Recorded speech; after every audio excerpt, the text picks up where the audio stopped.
हमारी संस्कृति, हमारे संस्कार सदा रहें हमारे साथ। सब्सक्राइब करें तिलक। इस प्रसाद में अब कोई नहीं रहेगा।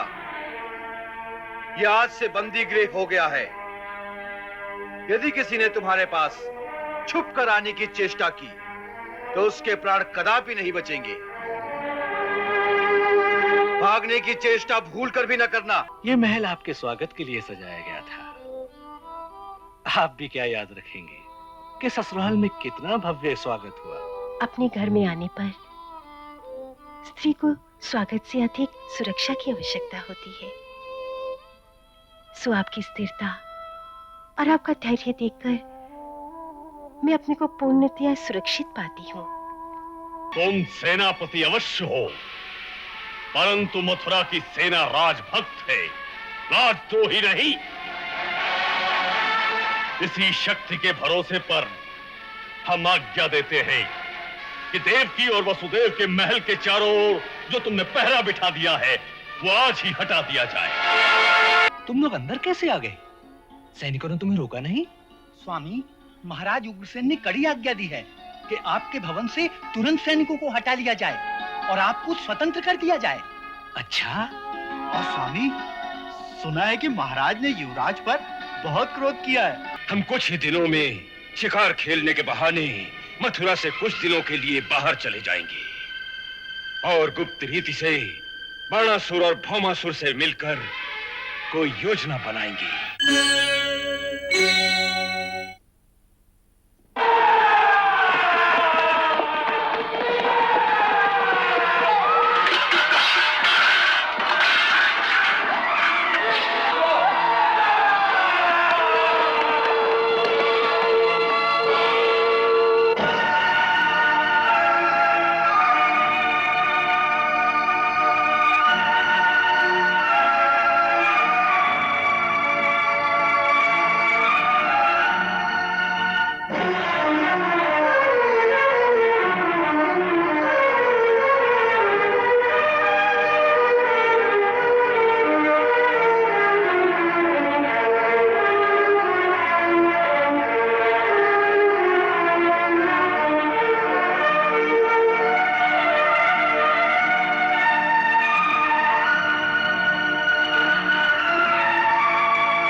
इस प्रसाद में अब कोई नहीं रहेगा।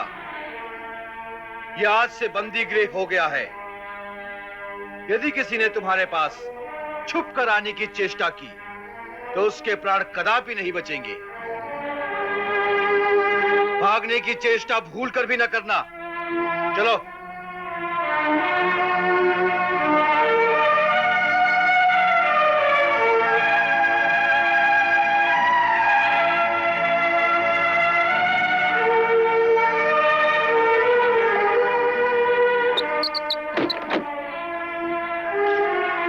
युवराज कंस की आज्ञा के बिना किसी को भी अंदर न जाने दिया जाए। जो आज्ञा।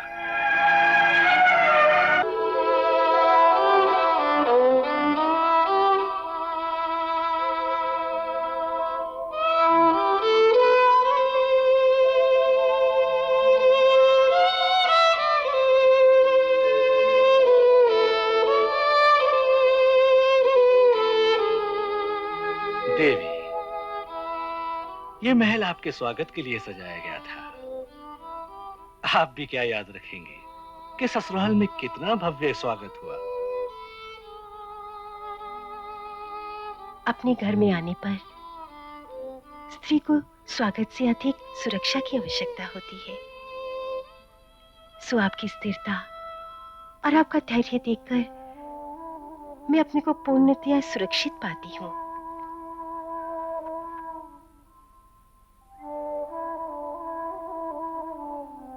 आपके साहस, धैर्य और बुद्धि ने आज मेरे प्राणों की रक्षा की है। मेरा शेष जीवन तो आपका ऋणी हो गया। देवी, पति पत्नी के बीच ऋण का व्यापार नहीं होता। उनका सब कुछ तो एक दूसरे के लिए ही होता है।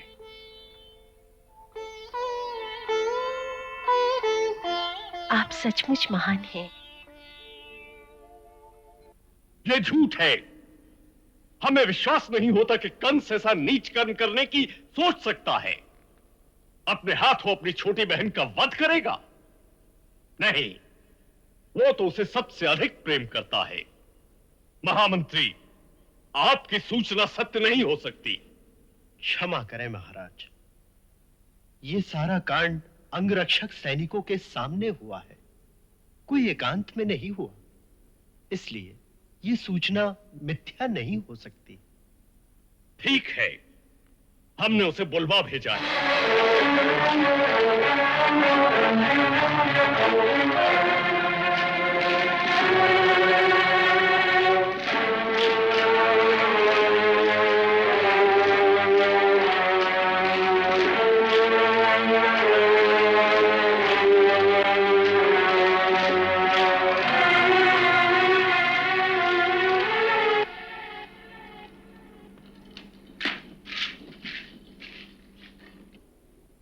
आपने मुझे बुलाया महाराज? हाँ।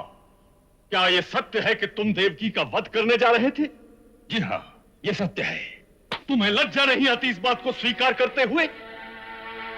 ऐसा महापाप कोई सोच भी नहीं सकता। एक स्त्री, फिर बहन, उस पर तलवार उठाते हुए तुम्हारे हाथ नहीं कांपे? धर्म धर्म का कोई विचार नहीं आया तुम्हें? सबसे बड़ा धर्म है अपने प्राणों की रक्षा करना। इसलिए यदि मुझे किसी से भी अपने प्राणों का भय होगा, चाहे वो स्त्री हो या बालक, उसका वध करना ही मेरा सबसे बड़ा धर्म है। ऐसे जघन्य पाप का केवल संकल्प करने पर हम तुम्हें प्राणदंड भी दे सकते हैं। हमारी दया और पितृस्नेह का अनुचित लाभ उठाने की चेष्टा कभी न करना। लाभ मैं नहीं उठा रहा हूं महाराज, मेरा लाभ आप उठा रहे हैं। आप जानते हैं कि जब तक कंस है तब तक मथुरा का राज्य सुरक्षित है, इसलिए हम तुम्हारी हर अनुचित बात मान लेंगे। नहीं कंस, ये तुम्हारी भूल है। हम राज्य को सुरक्षित रखना चाहते हैं, परंतु धर्म के राज्य को, पाप के राज्य को नहीं। जो शक्तिशाली होता है, वो जो करता है वही धर्म होता है। इसलिए धर्म का राज्य क्या है और पाप का राज्य क्या है, इसका निर्णय वही करेगा जिसके पास शक्ति होगी। और इस समय शक्ति किसके पास है ये आप जानते हैं। हाँ, जानते हैं। शक्ति सदा राजा के ही पास होती है। तुम सेनापति अवश्य हो, परंतु मथुरा की सेना राजभक्त है, राजद्रोही नहीं। इसी शक्ति के भरोसे पर हम आज्ञा देते हैं कि देवकी और वसुदेव के महल के चारों ओर जो तुमने पहरा बिठा दिया है वो आज ही हटा दिया जाए। हम और कुछ तर्क सुनना नहीं चाहते।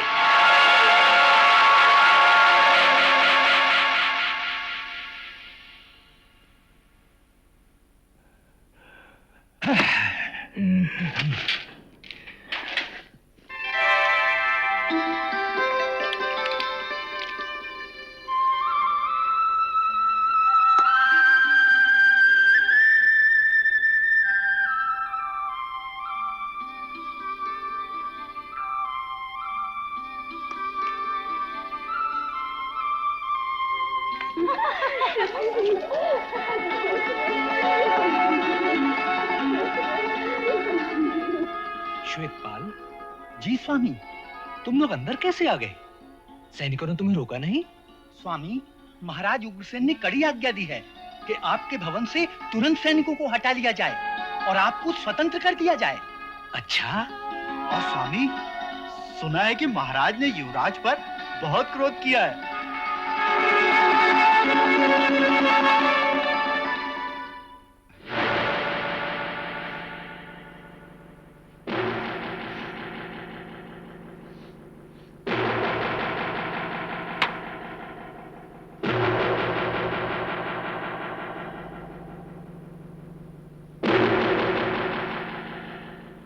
सबके सामने हमारे सेनापति का ऐसा अपमान, महाराज की इतनी हिम्मत क्या अक्रूर और सत्य आदि के बलबूते पर हो गई है? इन सब विष्णुवंशियों को बंदी बना लेना चाहिए। नहीं, ऐसा करना बहुत बड़ी भूल होगी। पहली बात तो ये याद रखनी चाहिए कि महाराज ने जो कहा था कि मथुरा की सेना राजभक्त है, और वो सत्य है। युवराज के निजी अंगरक्षकों के दस्ते के अलावा बाकी सेना महाराज के विरुद्ध कभी हमारा साथ नहीं देगी। तो फिर क्या हम सब चुपचाप अपमान सहते रहेंगे? हाँ हाँ युवराज, इस समय यही उचित है कि हम चुप रहें। इस बीच युवराज को कोई ऐसी युक्ति करनी चाहिए कि किसी दूसरे राज्य की सेना को किसी भी प्रकार से मथुरा ले आए। किसकी सेना? आपके दो मित्र हैं, महाराज बाणासुर और महाराज भौमासुर। वो किस समय काम में आएंगे? उनके राज्य की सीमा हमारे राज्य की सीमा से मिलती है। अब ये समय है उनसे सहायता मांगने का। चाणूर, तुम ठीक कह रहे हो। तुम्हारी बात विचारणीय है। हम कुछ ही दिनों में शिकार खेलने के बहाने मथुरा से कुछ दिनों के लिए बाहर चले जाएंगे और गुप्त रीति से बाणासुर और भौमासुर से मिलकर कोई योजना बनाएंगे।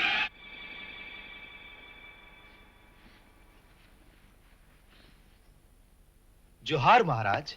आओ अक्रूर जी, पधारो। कहिए, क्या समाचार है? समाचार तो सब आप भी जानते हैं महाराज। इस समय कुमार वसुदेव और देवकी की रक्षा का प्रश्न है महाराज। उन्हें तो महाराज उग्रसेन ने मुक्त कर दिया है। भय हमें महाराज से नहीं, कंस से है। आज भले ही वो महाराज उग्रसेन के सामने दब गया है, परंतु वो पापी कुमार वसुदेव और देवकी को निश्चिंत नहीं रहने देगा। उसके हाथों वो दोनों कभी सुरक्षित नहीं रह सकते महाराज। तो आप क्या करेंगे? कि इससे पहले कंस कोई और चाल चले, हमें कुमार वसुदेव और देवकी को इसी समय मथुरा से निकालकर किसी सुरक्षित स्थान पर पहुंचा देना चाहिए। महाराज, अक्रूर जी का ये प्रस्ताव उचित है, इसे स्वीकार कर लीजिए।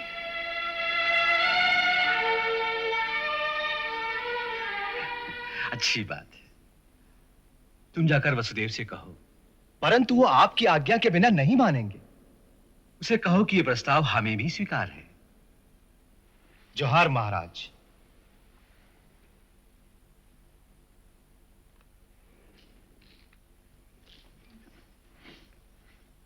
आप समझने की कोशिश कीजिए कुमार। आपका यहां से निकलकर किसी सुरक्षित स्थान पर जाना आवश्यक है, तभी तो भविष्यवाणी सत्य हो सकेगी। आप भविष्यवाणी को सत्य मानते हैं? अवश्य। तो फिर जिन्होंने भविष्यवाणी की है उसकी सत्ता को नहीं मानते? अर्थात? अर्थात क्या? यदि यह निश्चित है कि हमारी 8वीं संतान कंस का विनाश करेगी, तो फिर यह भी निश्चित है कि हमारी 8 संतानें होंगी। अवश्य। फिर तो यह भी निश्चित हो गया कि हम जहां भी रहें, जैसी भी दशा में रहें, हम जीवित रहेंगे। फिर हमारी सुरक्षा के लिए इतनी भागदौड़ क्यों? परंतु कुमार। अक्रूर जी, भगवान ने किसी मानव के हाथ में किसी दूसरे के जीवन और मृत्यु का अधिकार नहीं दिया। हाँ, यदि काल ने ही हमें मारना है तो हम मथुरा छोड़कर जहां भी जाएं, काल हमें वहीं आकर मार देगा। और यदि काल ने हमें नहीं मारना है तो कंस मथुरा में भी हमारा कुछ नहीं बिगाड़ सकता। इसलिए मथुरा छोड़कर जाना मुझे उचित नहीं लगता। आप भाग्यवाद की बात कर रहे हैं, परंतु भाग्य भी तो मनुष्य के पुरुषार्थ से ही बनता है, और पुरुषार्थ करना मनुष्य का धर्म है। जो अपने धर्म का पालन नहीं करता, धर्म उसकी रक्षा नहीं करता। इसलिए आप अपने धर्म का पालन कीजिए। मैं अपने धर्म का ही पालन कर रहा हूं, और इस समय मेरा धर्म यही है कि मैं मथुरा में रहूं। क्यों? क्योंकि मैंने युवराज कंस को वचन दिया है कि मैं और देवकी मथुरा छोड़कर नहीं जाएंगे। अपने इसी वचन को धरोहर रखकर मैंने युवराज कंस से देवकी के प्राण उधार मांगे हैं। इसलिए मेरा धर्म यही है कि मैं मथुरा में ही रहूं। क्या कुमार वसुदेव ने ऐसा कहा? जी महाराज। वाह वाह कुमार वाह, तुम धन्य हो पुत्र, और ऐसे सत्यवादी पुत्र को पाकर हम भी धन्य हो गए। वो कोई पिछले जन्म का ऋषि है, ऐसा सत्यवादी, सत्य का ऐसा साधक, सत्य का ऐसा पुजारी। तभी तो भगवान उसके घर में जन्म ले रहे हैं।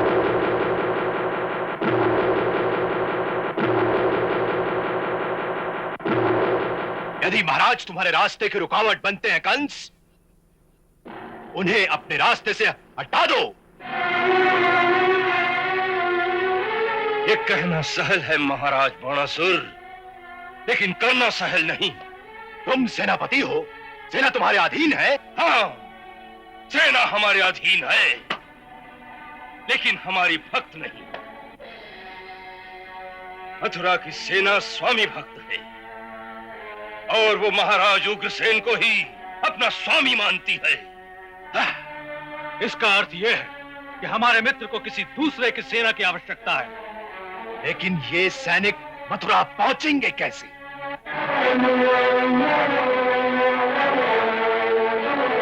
इसके लिए एक तरीका यह है कि हमारे सैनिक वेश बदलकर छोटी छोटी टुकड़ियों में मथुरा पहुंच जाएं और तुम्हारे उस महल के तहखाने में इकट्ठे हो जाएं। और युवराज, किसी उपयुक्त अवसर पर उन सैनिकों की सहायता से किसी षड्यंत्र के द्वारा महाराज उग्रसेन को अपने रास्ते से हटा सकते हैं। हाँ! और एक बार महाराज उग्रसेन मेरे रास्ते से हट गए, फिर किसी को भी मेरे सामने सर उठाने का साहस नहीं होगा।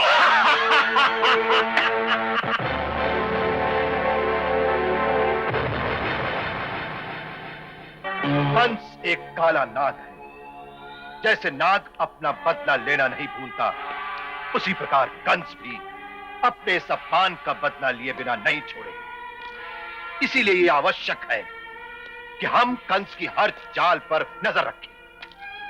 मेरे गुप्तचरों ने सूचना दी है कि इस समय कंस महाराज बाणासुर की राजधानी में है, जहां उसके कुछ मित्र राजा इकट्ठा होकर मंत्रणा कर रहे हैं। क्या इसका अर्थ यह है कि सब मिलकर मथुरा पे चढ़ाई कर देंगे? नहीं, इतनी जल्दी नहीं, क्योंकि वो हमारी सेना की शक्ति को अच्छी तरह से जानते हैं। वो ऐसी मूर्खता कभी नहीं करेंगे। फिर मुझे डर है कि खुल्लम खुल्ला युद्ध करने की जगह वो लोग कोई षड्यंत्र रचेंगे।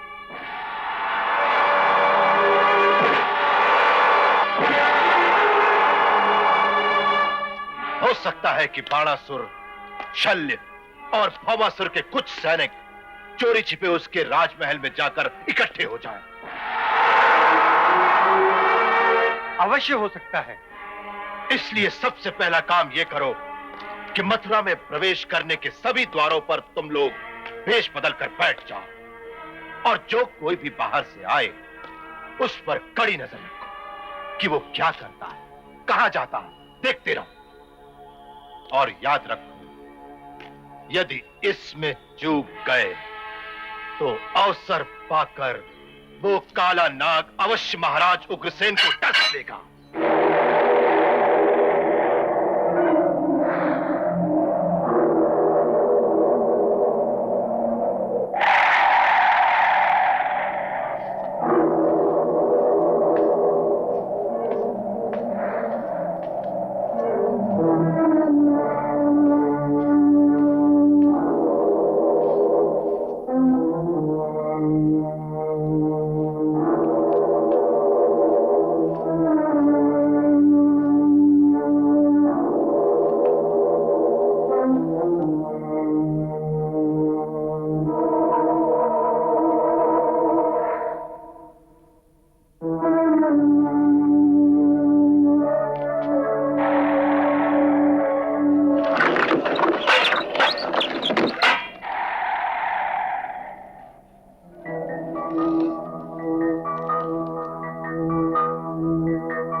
कारण है कि इतने महीनों में केवल इतने सैनिक ही इकट्ठे हुए।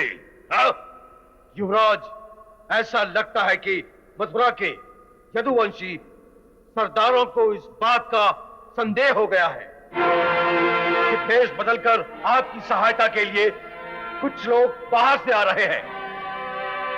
इसलिए उन्होंने नगर में प्रवेश करने के हर द्वार पर कड़ा पहरा लगा दिया है।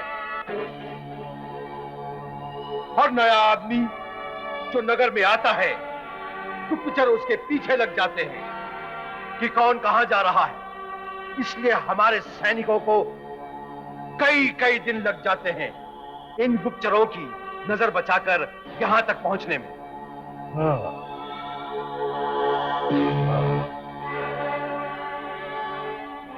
और कितना समय लगेगा? और कितना समय लगेगा? हाँ? ऐसी परिस्थिति में 2-3 महीने तो लग ही जाएंगे। आपके ससुर महाराज जरासंध को इस बात की सूचना दी गई। क्या आपके पास उनका कोई उत्तर आया है? हाँ, कल ही उनका एक गुप्तचर भगत से यहां पहुंचा। उसने बताया है महाराज जरासंध ने अपनी सेना की एक विशेष टुकड़ी मथुरा की ओर भेज दी है। उसे पहुंचने में 1 महीना लगेगा। परंतु वो सीधे मथुरा में नहीं आएंगे। मथुरा से थोड़ी दूर जंगलों में छिपकर रहेंगे और अवसर आने पर हमारा संकेत मिलते ही वो अचानक नगर में पहुंच जाएंगे। तो हमें उनकी प्रतीक्षा करनी चाहिए। अवश्य, उतनी देर में हमारे भी सैनिक एकत्रित हो जाएंगे। सबको एकत्रित हो जाने दो ताकि हम अपना कदम उसी वक्त बढ़ाएं जब सफलता निश्चित हो।